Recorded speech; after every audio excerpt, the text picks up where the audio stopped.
भारतीय राजनीति के इतिहास का वो नाम जिसे विरोधियों ने कभी गूंगी गुड़िया कहकर चिढ़ाया तो कभी इतिहास उन्होंने आयरन लेडी और दुर्गा के रूप में स्वीकार किया। जी हाँ, हम बात कर रहे हैं भारत की पहली महिला प्रधानमंत्री श्रीमती इंदिरा गांधी की। एक ऐसी नेता जो जब बोलती थी तो करोड़ों देशवासी उनके पीछे कतार में खड़े हो जाते थे, जिन्होंने गरीब और कमजोर समझे जाने वाले भारत को परमाणु महाशक्ति बनाया और पाकिस्तान के भूगोल को बदलकर बांग्लादेश का जन्म करवा दिया। लेकिन क्या आप जानते हैं कि इसी इंदिरा गांधी के सामने एक बार ब्रिटेन की महारानी एलिजाबेथ को अपने कदम पीछे खींचने पड़े थे। कैसे उन्होंने पाकिस्तानी तानाशाह जियाउल हक, फ्रांस के राष्ट्रपति चार्ल्स डिगोल के अहंकार को एक झटके में चकनाचूर कर दिया था और जीवन के अंतिम दिनों में क्यों उनका झुकाव अध्यात्म की तरफ बढ़ गया था। आज के इस वीडियो में हम इंदिरा गांधी के जीवन के उन्हीं अनसुने पन्नों को पलटेंगे उनके बारे में 90% लोग आज भी अनजान हैं। तो चलिए इस ऐतिहासिक सफर पर, लेकिन उससे पहले वीडियो को लाइक और चैनल को सब्सक्राइब जरूर कर लें। तो बात साल 1983 की है। नई दिल्ली में कॉमनवेल्थ देशों की बैठक होने वाली थी और ब्रिटेन की महारानी क्वीन एलिजाबेथ द्वितीय भारत के दौरे पर थी। उन्हें रुकने का इंतजाम राष्ट्रपति भवन में किया गया था, लेकिन खेल तब बिगड़ गया जब महारानी एलिजाबेथ ने मदर टेरेसा को ब्रिटिश शाही सम्मान ऑर्डर ऑफ मेरिट देने के लिए राष्ट्रपति भवन को ही अपना निजी वेन्यू चुन लिया और निमंत्रण पत्र भी बांट दिए।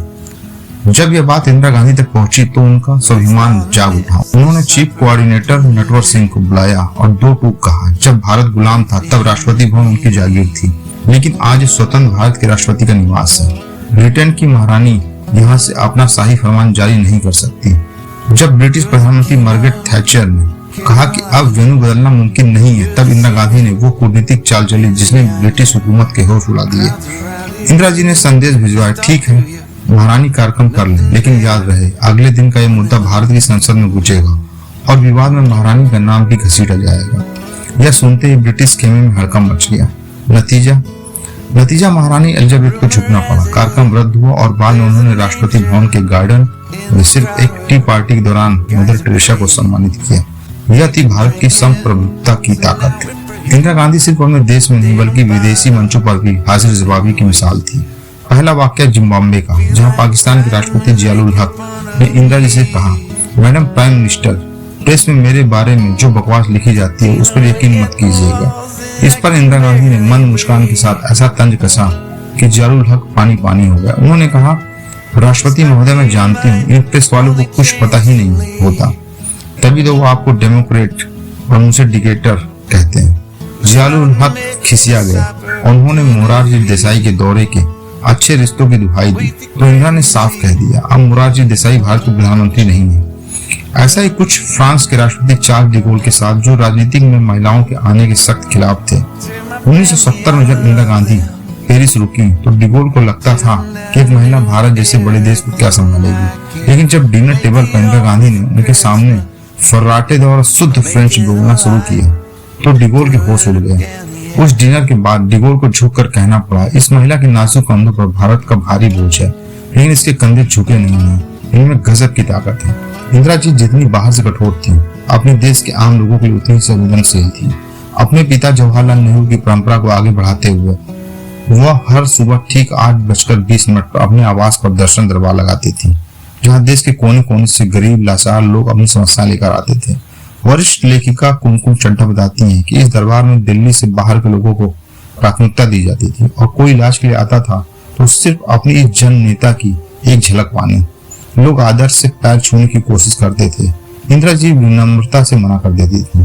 धूप से बचाने के लिए उनके सहायक नथु हमेशा छाता लिए पीछे खड़े रहते थे। अपने सहयोगियों का बेहद ख्याल रखती थी। अपने धुर विरोधी मोरारजी देसाई को हमेशा मोरारजी भाई कहकर सम्मान देती थी। विदेशी दौरों में अपने सहायक आर के धवन के लिए उनकी पसंदीदा सिगरेट लाना नहीं भूलती थी। यहाँ तक कि जब उनके काम के सबसे बड़े आलोचक रहे संयुक्त सचिव BN टंडन बीमार पड़े तो इंदिरा जी ने राजनीति को किनारे रखकर अपने निजी डॉक्टर को उनके इलाज के लिए भेज दिया था। 1977 की सियासी हार और खासकर छोटे बेटे संजय गांधी की असमय मृत्यु ने इंदिरा गांधी को अंदर से झकझोर दिया था। जीवन के इस अंतिम पड़ाव में उनका झुकाव ईश्वर और अध्यात्म की तरफ तेजी से बढ़ा। जहां पहले कार्यकाल में उन्होंने सत्य और निष्ठा की शपथ ली थी, वहीं दूसरी बार सत्ता में आने पर उन्होंने ईश्वर के नाम पर शपथ ली। यह काशी विश्वनाथ संकट मोचन मंदिर गई, वैष्णो देवी की चढ़ाई में वो हेलीपैड से 2 किलोमीटर पैदल चलकर गुफा तक पहुंची। अंबाजी मंदिर में उन्होंने फर्श पर लेट कर दंडवत प्रार्थना की। शायद उन्हें समय के चक्र का आभास हो चुका था। 15 अगस्त 1982 को लाल किले की प्राचीर से बिना किसी कागज और टेलीप्रॉम्प्टर के उन्होंने जो कहा वो आज भी देश के इतिहास में गूंजता है। उन्होंने कहा था, भारत कोई 5 या 100 साल जीने वाला देश नहीं है, यह हजारों साल से जीवित है और हजारों साल तक जीवित रहेगा। और फिर आया उनके जीवन का वो आखिरी भाषण जिसने पूरे देश को रुला दिया। मुझे चिंता नहीं है कि मैं जीवित रहूं या ना रहूं। जब मेरी जान जाएगी तो मैं कह सकती हूँ कि मेरे खून का एक एक कतरा भारत को जीवित करेगा, भारत को मजबूती देगा। इस भाषण के कुछ दिनों बाद इतिहास बदल गया, लेकिन इंदिरा गांधी के ये शब्द, उनके फैसले आज भी भारत की रगों में दौड़ रहे हैं। एक सशक्त प्रधानमंत्री, एक कुशल कूटनीतिक और भारत की आयरन लेडी के बारे में आपकी क्या राय है? उनके कौन से फैसले में आपको सबसे ज्यादा प्रभावित किया? हमें कमेंट सेक्शन में जरूर बताएं। अगर आपको देश के इतिहास से जुड़ी अनसुनी दास्तान पसंद आई हो तो वीडियो को लाइक करें, दोस्तों के साथ शेयर करें और ऐसी ही दिलचस्प कहानियों के लिए चैनल को सब्सक्राइब करके बेल आइकन को दबाना ना भूलें। मिलते हैं अगली वीडियो में। जय हिंद, जय भारत।